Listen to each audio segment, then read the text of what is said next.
এক ভাই থানায় আসলো, থানায় এসে জিডি করলো যে তার একটা আইফোন হারিয়ে গিয়েছে।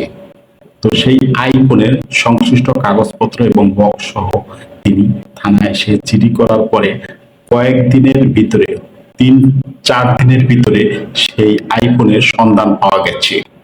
তাই যার কাছে এই আইফোনটা আছে তিনিও একটা বক্স নিয়ে সে আইফোনটা নিয়ে থানায় চলে আসলো। আসার পরে তিনি বলতেছে যে এই আইফোনটা আমি অনলাইন থেকে কিনেছি। আইফোনটার দাম মিনিমাম 1,30,000 টাকার মতো হবে, কিন্তু সেই ফোনটা সে মাত্র 70,000 টাকা দিয়ে কিনেছে।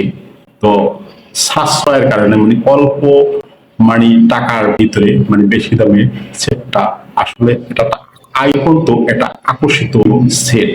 তো সেই সেটটা সে কিনলো।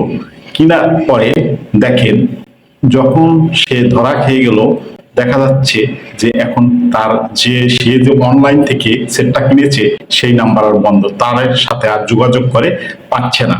এখন কি হলো দেখেন, এখন যিনি জিডি করছে, সংশ্লিষ্ট কাগজপত্র আছে, তার কিন্তু এই সেটটা এখন কিন্তু যিনি এই অনলাইন থেকে সেটটা কিনেছেন তার কিন্তু এই সেটটা, এই অরিজিনাল যে মালিক তাকে কিন্তু ফেরত দেওয়া হচ্ছে।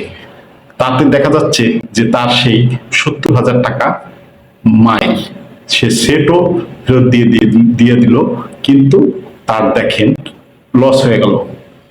এই জন্যই আমি বলছি যে যারা অনলাইন থেকে বা পুরাতন মোবাইল কিনবেন, অবশ্যই সেই পুরাতন মোবাইলের কাগজপত্র এবং কোন কোম্পানির থেকে মোবাইলটা কেনা হচ্ছে সেই কোম্পানির সেই দোকানের বা সেই শপের নাম্বার সবকিছু নিয়ে দেখে তারপরে আপনারা মোবাইলটা